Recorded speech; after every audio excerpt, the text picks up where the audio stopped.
Profeta Zacarías, capítulo 3, leemos desde el primer versículo.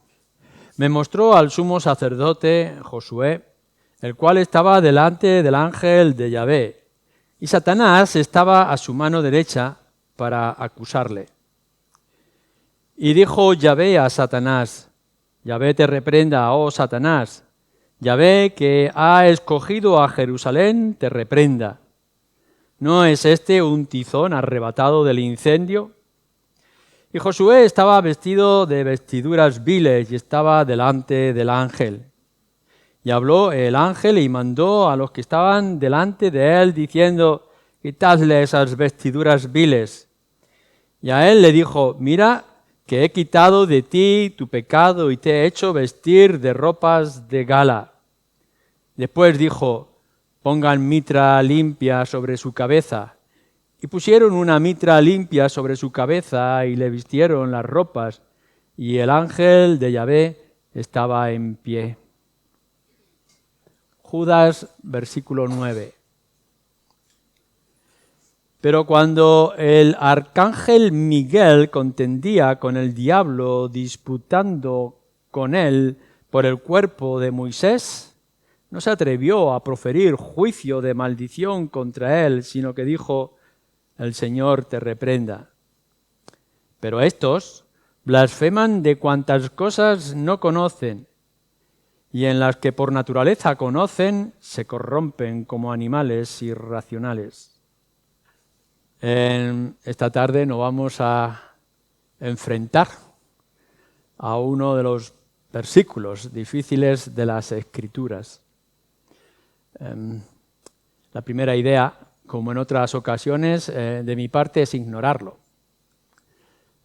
No sé si a vosotros os ha ocurrido que cuando llegáis a un pasaje complicado, lo pasáis y seguís en otro sitio. O cuando estáis leyendo algún comentario bíblico sobre alguno de esos pasajes, podemos ver que algunos de esos comentaristas pasan por alto o simplemente crean más confusión, trayéndonos las diferentes interpretaciones sin dejar nada en claro. Cuando venimos a estos pasajes, como a estos dos versículos, tenemos que ser prudentes. Y prudentes a la hora de interpretar qué es lo que el pasaje, en este caso Judas, nos está diciendo y cómo lo está diciendo. Cuando os encontréis con unas palabras como esta, tenéis que tener cuidado de no sacar una verdad fundamental. Las verdades se tienen que sacar de los pasajes que son fáciles y los difíciles tienen que ser interpretados o ayudados por los pasajes fáciles. Así que no podemos hacer una doctrina grande sobre estos versículos como hacen algunas sectas, algunos grupos, que hacen algo exagerado de un texto que es difícil y que seguramente se contradice con otros pasajes de las Escrituras. Y nosotros tenemos que ser prudentes. Por otra parte, a la hora de hacerlo, como en un lugar como este, en un momento como este, nos encontramos con personas que posiblemente están diciendo: no me interesa, no me llega, no me toca. Y a lo mejor me estáis escuchando y habéis hecho off. Y entonces estáis pensando en las tareas de mañana lunes. Pero toda la Escritura es palabra de Dios y por tanto no podemos ignorarla.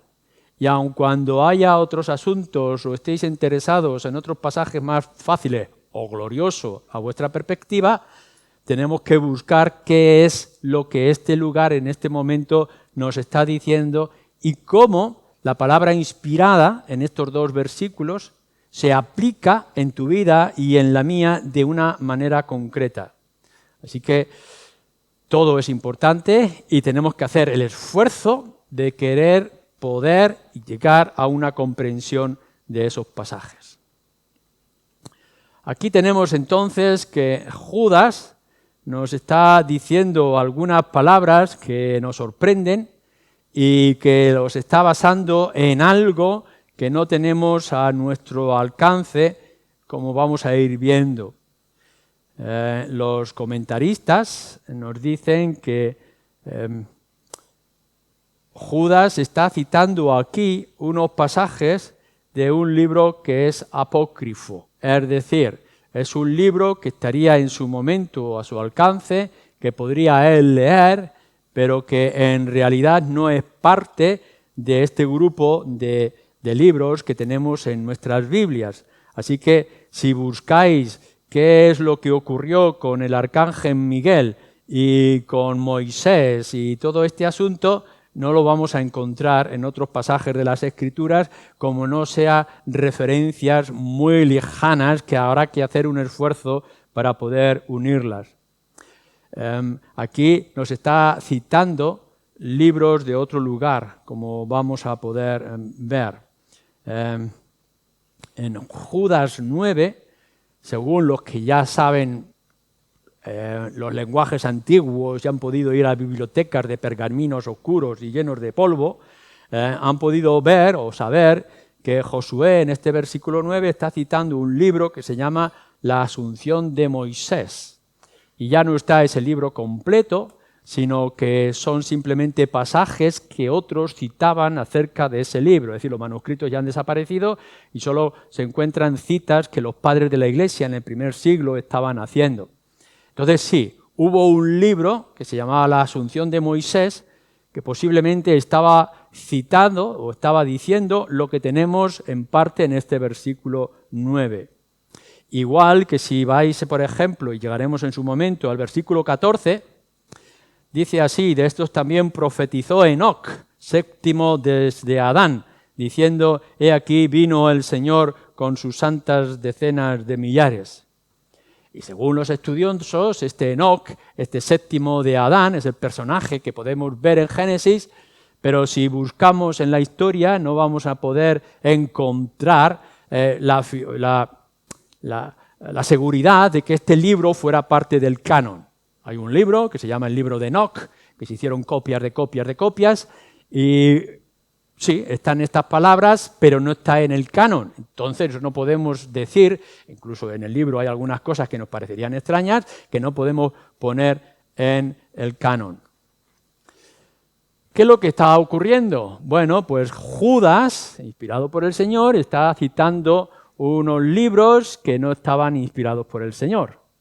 Es decir, está diciendo algo que pueda ser importante para sus lectores y para nosotros, que no es parte de las Escrituras. Y esto nos parecerá raro en principio, pero no es tan raro. Así que si vosotros hacéis un recorrido por todas las Escrituras, podréis encontrar, por una parte, citas directas de libros que no están a nuestro alcance y que han desaparecido. Si vais, por ejemplo, a Números, podéis tomar nota y luego en casa mirarlo, en Números capítulo 21, 24, nos dice que se narran las historias en los libros de las batallas de Yahvé. Y si buscamos ese libro de las batallas de Yahvé, no está, no lo encontramos. Pero según parece, en el libro de Números, y que está citando Moisés, pues sí estaba cuando él estaba escribiendo. ¿De dónde venía ese libro? ¿Quién lo tenía? No lo sabemos. En Primera de Crónicas se nos dice las crónicas, se cita en el capítulo 29, crónicas del profeta Natán y del vidente Gad.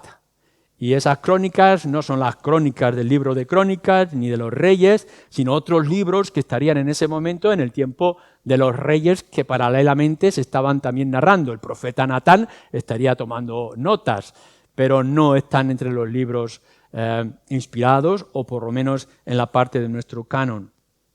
Así que a lo largo del Antiguo Testamento vemos que los escritores citaban libros que no estaban inspirados y que no están en nuestro canon. No solamente era Judas. Vamos al Nuevo Testamento y, bueno, Pablo, también lo sabéis los que habéis leído ya en el libro de Hechos y en otras partes, que Pablo solía citar a incluso los poetas griegos en ciertos momentos. Y si miráis en el libro de Hechos, capítulo 17, versículo 28, nos habla de un tal Epiménides. Y nos habla también de Erato de Sales, cuando no estén sus nombres, pero los que son estudiosos han ido mirando dónde están estas citas históricas, poéticas, etcétera, que hace Pablo, y han descubierto que estaban en esos libros y que al menos parece ser que esos poetas, escritores griegos pues cretenses en particular, tenían esos libros al alcance o ellos mismos los habían escrito. Cuando Pablo está escribiendo a su discípulo Tito, también en el capítulo 1, versículo 12, nos habla una vez más de Epiménides. Muchas veces yo soy tentado a citar a mi novelista preferido, que es Cervantes. Y la verdad es que tiene unas frases contundentes y muy sabias en el libro de Don Quijote. Es más sorprendente todavía hoy. En alguna ocasión me podréis ver citando a Quino. Y Quino es el escritor de Mafalda. Y podemos ver en Mafalda una gran filosofía de principios. El que yo lo pueda estar citando aquí no quiere decir que yo esté aceptando todo lo que dijo Cervantes, ni mucho menos lo que esté diciendo Quino, ese argentino, con su cómic de Mafalda. Pero Pablo citaba también a sus escritores preferidos o sus poetas al alcance en aquellos tiempos. Incluso hay pasajes donde no se nos dice que estaba citando como vuestros propios profetas cretenses dicen, sino que las palabras, incluso a veces poemas, que se estaba citando Pablo en sus escritos, y hay una lista de poemas que eran tradicionales en la Iglesia. Es decir, cuando Pablo está escribiendo, también está citando lo que la Iglesia ya está recitando. O incluso más sorprendente aún, por ejemplo, en el libro de Hechos, capítulo 20, hace una frase en la boca de nuestro Señor Jesucristo. Nuestro Señor Jesucristo dijo, bienaventurado es mejor dar que recibir. Y si vais a buscar en los evangelios, Mateo, Marcos, Lucas, Juan, pues no encontráis estas frases en los labios de nuestro Señor Jesucristo. Es decir, como dice Juan, otras muchas cosas enseñó nuestro Señor Jesucristo que no están escritas y que no estaban en los libros, pero que estaban en la memoria y en las tradiciones de los creyentes en aquel tiempo. Y Pablo recoge algunos de esos poemas y canciones y también de sus propias palabras del Señor que algunos pudieran recordar. ¿A qué quiere decir todo esto que se cita en el Antiguo Testamento, en el Nuevo Testamento, en las cartas de Pablo y demás? Bueno, lo que no quiere decir es que estos pasajes que se citan fueran inspirados por sí mismos. No tienen la inspiración los libros en sí. Lo que sí está ocurriendo es que en el momento que Pablo o los autores inspirados lo citan, esas palabras quedan inspiradas. Es decir, en el corazón, en la mente y en los labios del escritor, eso que han recibido de otras fuentes ya son inspiradas por el mismo Espíritu. Y eso es lo que nosotros tenemos que descansar. No porque las fuentes en sí fueran libros inspirados por el Espíritu, pero que ahora cuando se ponen en la persona inspirada, entonces sí, se quedan aclaradas. Son inspiradas por quien los cita. ¿De acuerdo? Entonces nosotros cuando leamos lo que está diciendo Judas en este texto, tenemos que decir que esto es palabra inspirada, no por de dónde viene, sino por quien los cita, que es en este caso el apóstol Judas. La Escritura, esto es importante que siempre lo recordemos, la Escritura no ha caído del cielo. Es decir, no estaba Judas un día paseando por su pueblo o en los campos de olivos y de pronto le cayó en la cabeza, como si fuera un higo, el libro de la carta. Ni siquiera es que el Espíritu o un ángel estuviera citando cosas para escribir de manera mecánica. No, la Escritura nos ha llegado de una manera natural. Es decir, las personas, los creyentes, ya fueran pastores, ya fueran reyes, personas normales o personas importantes y sabias, como pudiera ser Saulo o Pablo, ellos tenían un conocimiento, tenían una experiencia y entonces escribían conforme lo que veían o conforme lo que leían. Y en el momento en que veían cosas y narraban y leían cosas y las repetían, en ese mismo instante era el Espíritu que les estaba guiando a dejar una verdad impresa para nosotros. Y es en eso en lo que nosotros descansamos. Por eso podemos ver de una manera clara que las cartas son cartas a iglesias con circunstancias concretas y las situaciones del cada día y los problemas que ellos afrontaban, pero que son una verdad y un beneficio incluso para nuestras propias almas. Y eso es importante a la hora de leer las Escrituras. Y que son libros inspirados, lo que en ese momento Judas o Pedro, Juan, Pablo, Santiago, Lucas, etcétera, estaban escribiendo. Eso es lo inspirado.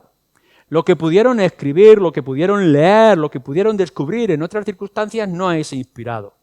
Es simplemente lo que el Espíritu nos ha permitido que llegáramos aquí y que la Iglesia pudiera descubrir y pudiera reconocer. Quizá incluso pudiéramos pensar que Judas, cuando está citando este libro acerca de Moisés, la asunción de Moisés, o más adelante el libro de Enoc, lo que está haciendo es responder a los falsos maestros con su propia literatura, con aquello que ellos también habían leído. Y así, de alguna forma, Judas está diciendo, vosotros sabéis lo que dice tal libro. Bueno, pero que sepáis que lo que dice tal libro se aplica de esta manera o se entiende de esta forma. Y en muchas ocasiones, nosotros como creyentes tenemos que responder al mundo con su propia literatura y con lo que podemos ver a nuestro alrededor de la sabiduría popular o la sabiduría actual de nuestro tiempo. Así que estamos en terreno seguro. No quiere decir que entendamos todo lo que está en la Biblia, y mucho menos si estamos comenzando en nuestras primeras lecturas y descubrimientos de las Escrituras, pero no tengáis temor alguno. Esta palabra se va descubriendo, se va abriendo, se va ampliando, se va aclarando en nuestras mentes y en nuestros corazones. Y tenemos la certeza que aquí tenemos la palabra de Dios. Por otra parte, en segundo lugar, después de haber hecho esta pequeña introducción de aclaración de los libros apócrifos o no canónicos que tenemos en nuestra Biblia, podemos ver, y como hemos leído, que esto no es algo extraño.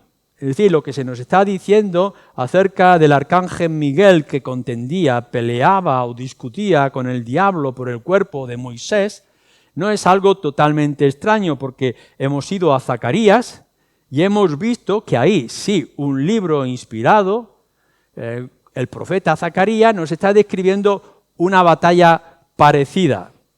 Y podemos ver en esa batalla semejanzas a la misma vez que diferencias con nuestra narración aquí en Judas. Por una parte, se nos dice que es el arcángel Miguel. Y en otro lugar, en Zacarías, nos dice que es el ángel de Yahvé.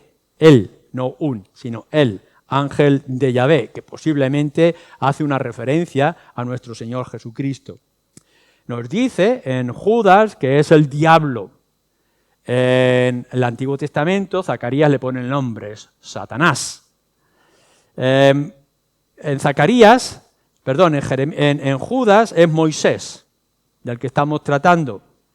En Zacarías, el sacerdote Josías y sus circunstancias, ¿no?, de pobreza espiritual, se le quitan las ropas y se le viste y se le perdonan los pecados y se le pone en el lugar de autoridad. En el caso de Moisés es su cuerpo, que no sabemos dónde está, porque cuando Moisés, Deuteronomio, murió, fue él solo y lo enterraron sin que nadie sepa dónde está su cuerpo. Y algunos especulan y pueden pensar, según ese libro de las Memorias de Moisés, que lo que quería Satanás es poner a Moisés en un lugar para que se convirtiera en un lugar de peregrinación, como tiene la Meca, por ejemplo, o como tienen los lugares católicos, un lugar donde la gente pueda ir. Y eso es lo que Deuteronomio quería evitar. Cuando nuestro Señor quería evitar que se convirtiera en un lugar de peregrinaje y de adoración, cuando el lugar central no debería de ser Moisés, sino Jerusalén, la ciudad, Sión, el altar o el lugar de sacrificio. Por una parte, como hemos dicho, aquí se está exigiendo el cuerpo, en otro lugar se está acusando, pero es el mismo Satanás que está intentando crear daño. Pero en los dos se responde de la misma manera. Tanto en Judas como en Zacarías se le dice a Satanás, el Señor te reprenda. Quedas en las manos de Dios. El Señor actuará contigo, o Yahvé hará contigo, Él sea el que te reprenda. Y es aquí donde podemos caminar en certeza. Nos recuerda, por ejemplo, también Daniel, al que se describe de unos ángeles, el arcángel Miguel, que ha tenido una lucha con el ángel de Babilonia, de otros lugares, que ha tenido que pelear. O podemos ver Satanás tratando de convencer a Dios de que Job no es tan santo como parece, etc. Por tanto, hay cosas en las Escrituras que nos hacen pensar que Judas, cuando está citando este pasaje, no está diciendo nada extraño, ni nada raro, ni fuera de lugar, porque hay otros muchos lugares que se nos describen cosas que son importantes para nosotros. Esta cita, en tercer lugar, lo que le está trayendo Judas es en respuesta a los falsos maestros que ya se decían en el versículo 4 y que se repite a lo largo de la carta. Fijaros otra vez, vamos a leer lo que nos dice versículo 9, versículo 10. Pero cuando el arcángel Miguel contendía con el diablo, añadimos, como dicen esos libros que ya conocéis, disputando con él por el cuerpo de Moisés, contraviniendo lo que ya estaba establecido en Deuteronomios y demás, no se atrevió a proferir juicio de maldición contra él, sino que dijo, el Señor te reprenda. Y algunos de vosotros ya recordaréis, podemos pensar, que ya estaba citándose de esta misma manera cuando el profeta Zacarías lo estaba diciendo. Pero estos que se atreven a hacer estas cosas, en realidad blasfeman de cuantas cosas no conocen, y en las que por naturaleza conocen, se corrompen como animales irracionales. Y esta aplicación de esta circunstancia en lo que se nos está diciendo acerca de los falsos maestros es importante, porque los falsos maestros, una de las características, entre otras, que también se citan en la carta, es blasfemar o hablar mal o despreciar, juzgar lo que no llegan a entender de manera completa. ¿Por qué? Porque esto es algo que ya Pablo señala en su carta a los Corintios, porque hay cosas que se tienen que entender espiritualmente y no simplemente llegar a ellas con nuestra propia sabiduría o conceptos. Hoy en día os vais a encontrar mucha gente que se atreve a acercarse a la Escritura, Antiguo y Nuevo Testamento, a interpretarlo con su propia filosofía y la cultura de hoy. Y esto es un daño importante. ¿Por qué? Porque están intentando entender algo que no van a poder llegar a entender. Lo están intentando entender con su propia mente y sus circunstancias. Pero hay cosas que pertenecen a la carne y hay otras cosas que pertenecen al espíritu. Así que os vais a ir a las Escrituras, por ejemplo, os vais a encontrar con la lucha de ángeles, como os vais a encontrar con la posición de la mujer en la antigüedad, o con temas con respecto a la familia, la esclavitud, la poligamia, etc. Y el mundo lo quiere entender desde su propia perspectiva. Y entonces pueden ver que toda la Biblia se ha quedado antigua y que es rara y es extraña, fundamentalista, retrógrada, etcétera, etcétera. Pero no son capaces de descubrir la esencia de la Escritura. Y yo espero que eso no te pase a ti. No te acerques a las Escrituras simplemente para entender su historia, sus circunstancias, cultura, geografía, economía, sino por qué están ahí. ¿Qué es lo que Dios nos quiere decir?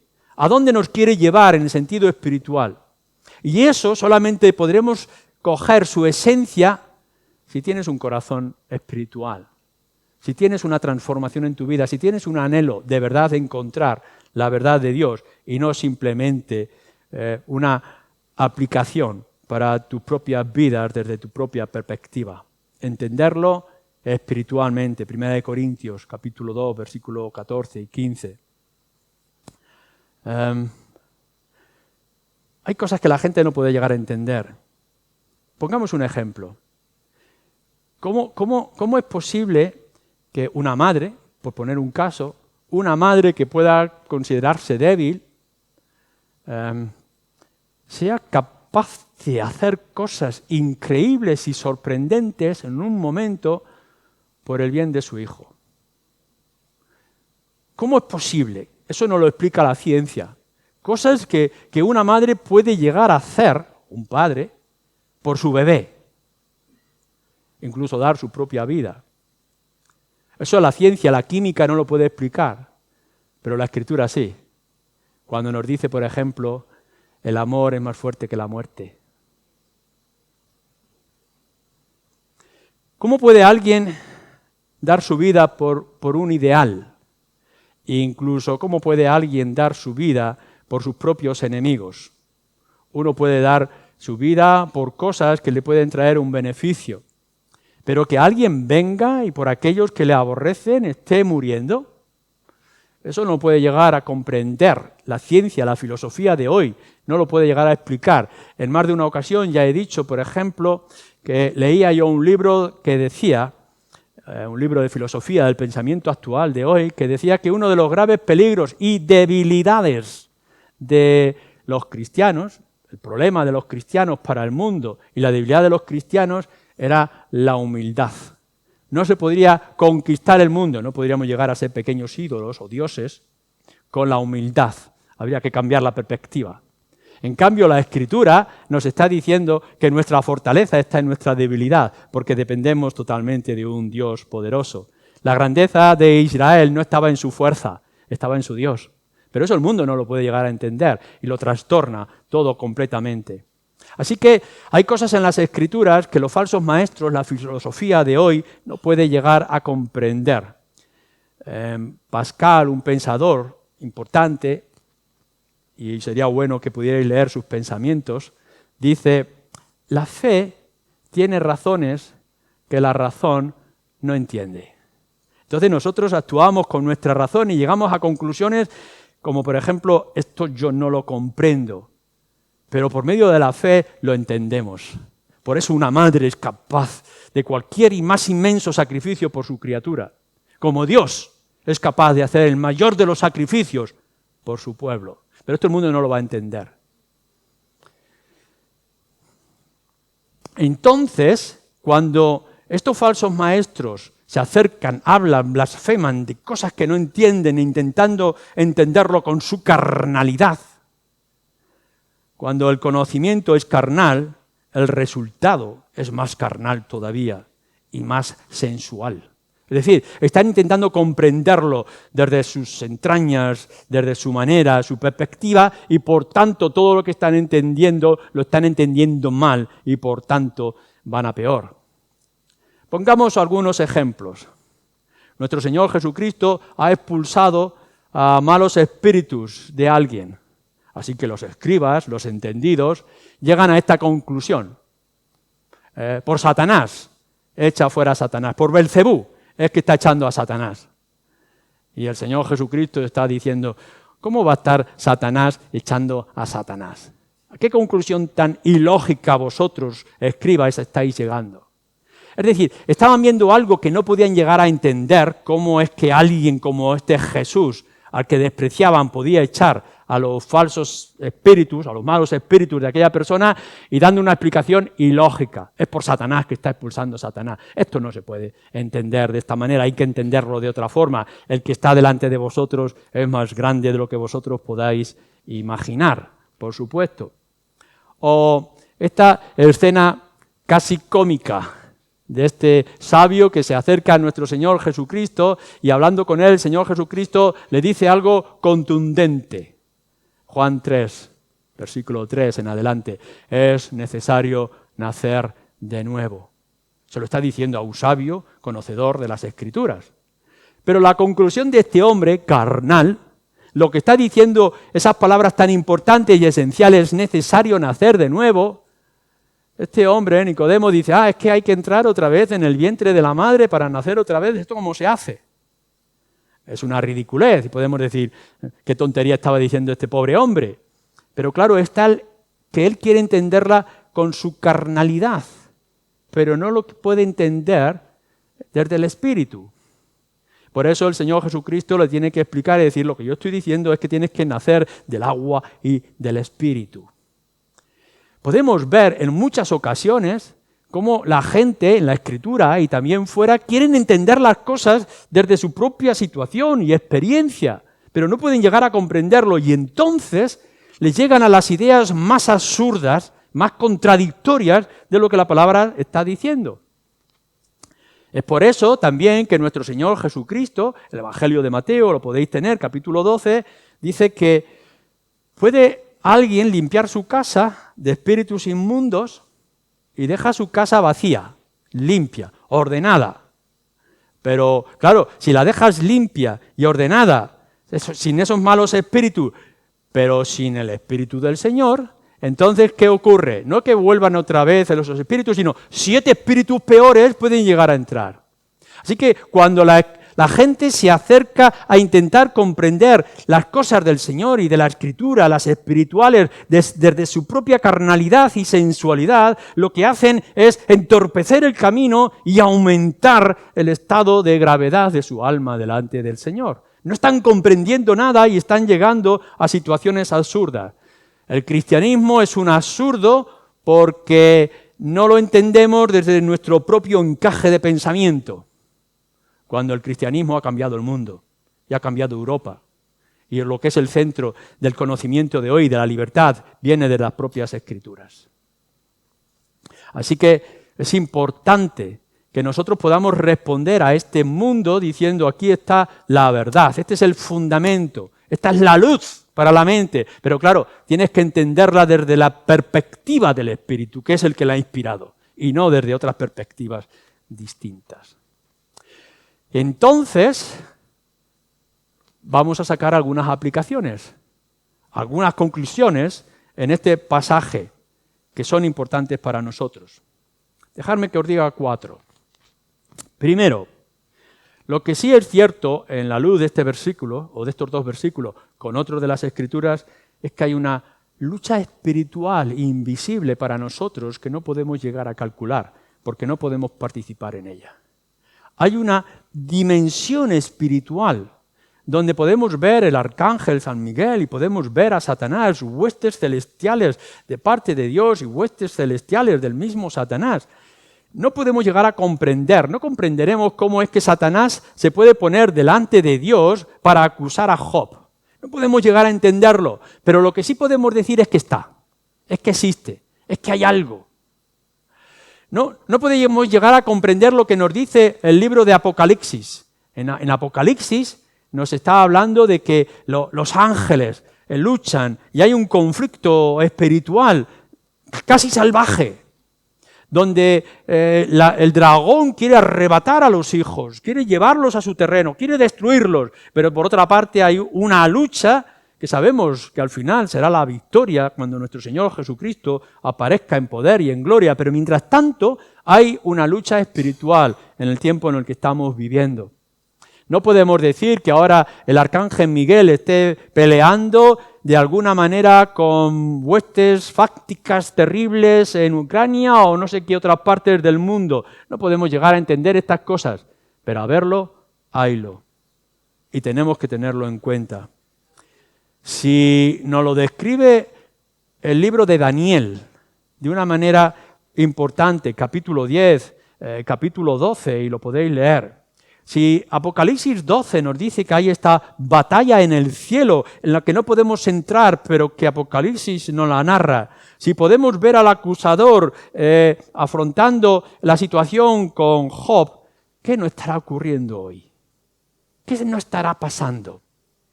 ¿Por qué no van a estar ocurriendo esas mismas cosas? Y no podemos dejarnos llevar por la imaginación o por nuestros propios sueños o nuestros entendimientos personales. Pero la Escritura nos dice que esto es una lucha seria y hay un grave conflicto.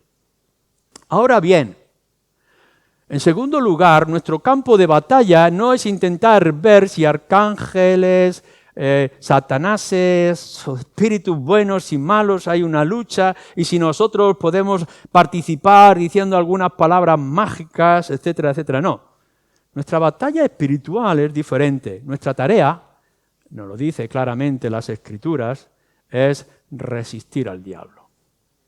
Resistid al diablo, dice, y él huirá de vosotros. Santiago capítulo 4, versículo 7, o Primera de Pedro capítulo 5, versículo 8 y 9. O nos dice Pablo en Efesios, no deis lugar al diablo, no le dejéis la puerta abierta para que entre, no le deis oportunidades, no juguéis con él, no lo consideréis un amigo o alguien a quien vosotros podéis vencer. Nunca con nuestras propias fuerzas vamos a poder vencer a Satanás. Él mucho más fuerte que nosotros. Por tanto, no es me enfrento a Satanás y saldré victorioso. No, si te enfrentas a Satanás, saldrás malherido. Porque nos lo dice el autor de Hebreos, nosotros somos menores que los ángeles. Somos más pequeños que ellos. Ellos son mucho más poderosos y más fuertes y más sabios. Más sabe el diablo por viejo que por diablo. Lleva generación tras generación buscando maneras, triquiñuelas para dañar la obra del Señor. No creas que tú puedes venir citando unos cuantos versículos de la Biblia o haciendo algunos gestos que te puedan parecer muy cristianos o algún tipo de baile ritual y que el diablo va a salir huyendo porque hueles a ajo. No es posible. Ahora lo que sí nos dice es resístelo. Hazle frente. Resistid al diablo. Pero ¿cómo hacemos esta resistencia al diablo? Pues con la misma Escritura. ¿Qué es lo que hace nuestro Señor Jesucristo en la tentación? Curioso. Nuestro Señor Jesús, que es Dios hecho hombre, que le podía haber dicho al diablo en cualquier instante, entra en esa manada de cerdos y estréllate en los mares, en las rocas. Pero lo que hace es citar las Escrituras. La Escritura dice, la Escritura dice, la Escritura dice. ¿Cómo nos enfrentamos? ¿Cómo te tienes que enfrentar tú a Satanás? ¿Buscando arcángeles que te ayuden? ¿O simplemente huye de Satanás? ¿O resístele con las Escrituras? No le des ocasión para tentarte. No vayas a esos lugares donde sabes que puede estar. No mires esas cosas que sabes que no puedes mirar y no escuches aquellas cosas que sabes que no debes de escuchar. Y siempre ten en tu mano las Escrituras. Efesios 6, versículo 11. Vestir toda la armadura de Dios. Poneros el escudo de la fe, porque estamos con huestes celestiales de maldad con los que tenemos que pelear. Y la armadura, ya sabemos que es la espada del Espíritu y es el yelmo de la salvación, etcétera, etcétera. Leerlo con detalle. No hay nada extraño. No hay nada sorprendente, no tienes que hacer ninguna fórmula mágica, no tienes que hacer ningún potingue de olores. Lo único que tienes que hacer es, he aquí mi salvación, estoy seguro en las manos de mi Señor. Y si quieres luchar, aquí está la Escritura con la cual yo puedo responderte. Y seguramente saldremos victoriosos en todas esas batallas. No juegues con el diablo, porque es un león rugiente. Por tanto, ten cuidado. ¿En qué esquinas, por qué calles oscuras o qué lugares visitas? Pero en el lugar seguro es en la comunión de los santos, en los tiempos de adoración. Así que hay una lucha inmensa y extraordinaria fuera de nosotros, pero nosotros nos sentimos seguros en la comunión con nuestro Señor, la comunión con los hermanos, a la luz de las Escrituras, caminando con el Espíritu. En tercer lugar, tenemos que darnos cuenta que el poder de Satanás es inmenso, inmenso, pero es limitado. Y cada vez que se describe en las Escrituras una lucha y un conflicto, no es de igual con igual. No. Aquí es que se le permite luchar por un tiempo. Es como un perro rabioso pero encadenado, que puede ladrar, que puede rugir, que puede hacer daño, pero está encadenado y está esperando su juicio final. Así que aun cuando lo vemos en el libro de Job, o lo podemos ver en los profetas cuando lo citan, o lo podemos ver en estos pasajes de Judas, etcétera, etcétera, recordar que aun cuando él tiene un inmenso poder, su poder está limitado. Y sabemos que está limitado por alguien quien tiene un poder mayor. Lo importante en estas luchas que tenemos es en qué bando estás. ¿Estás en el bando de aquel que tiene todo el poder o estás en el bando de aquel que tiene algo de poder? ¿Dónde crees que vas a salir vencedor? ¿Dejándote llevar por las corrientes, filosofías y entendimientos de este mundo, los deseos y pasiones de tu propio corazón? ¿O si te pones en las manos de aquel Dios que cuando quiere decir basta, basta? Tú no puedes llegar y decirle a Satanás, reprendo tu nombre. Nosotros no podemos decir eso. Nosotros no podemos frenar a Satanás con palabras de reprensión. Lo que sí podemos tener la certeza es, tenemos a alguien que sí te puede reprender. Y esto es lo que está diciendo Judas y lo que estaba diciendo Zacarías. Yahvé te reprende. Yahvé, él es el que te ha puesto freno. Nosotros no podemos detenerte. Tu poder es mucho más grande que el nuestro. ¿Quiénes somos nosotros para poder apagar al diablo? Pero el que está con nosotros es más grande. Y lo dice el apóstol Juan en su primera carta, capítulo 4, versículo 4. El que está con nosotros es mayor que el que está en este mundo. Así que nosotros, los creyentes, estamos en las manos, en la protección de aquel que tiene el sumo poder. Tenemos que tener temor de Satanás porque nos puede dañar mucho si le damos lugar y oportunidad. Pero estamos seguros si descansamos en las manos de nuestro Señor. Porque mayor, mucho mayor es Él que Satanás. Aun cuando nos dice también la palabra del Señor que llegará un momento en que nosotros juzgaremos a los ángeles. Ese versículo es más que sorprendente, 1 Corintios, capítulo 6, versículo 3. Nosotros llegaremos a juzgar a los ángeles. No es que vayamos a acusarlos, sino que llegará un día cuando nuestro Señor Jesucristo venga en poder y en gloria, que cuando tengan que ser juzgados los ángeles y Satanás antes de ser enviados al fondo del valle o del lago de fuego y azufre, nosotros estaremos allí y podremos decir, ¿ves? A pesar de tus ataques, a pesar de tus acusaciones, a pesar de tus daños y tentaciones y ofensas, aquí estamos, seguros. Y aun cuando tú has movido cielo y tierra, ejércitos inmensos para destruir nuestra alma, ¿ves? No has podido nada. Y todos tus ataques han sido vanos.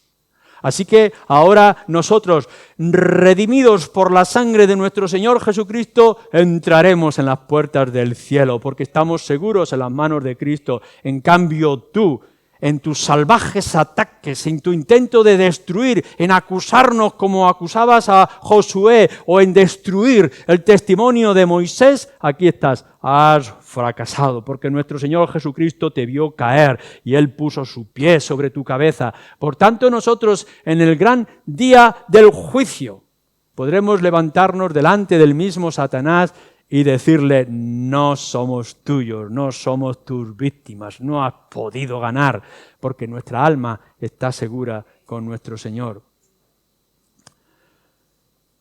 Nuestro Señor Jesucristo en la tentación, Mateo 4, le dice a Satanás, en la tercera respuesta que le da a Satanás, vete, Satanás, porque la Escritura dice, solamente a Dios, Señor tu Dios, adorarás.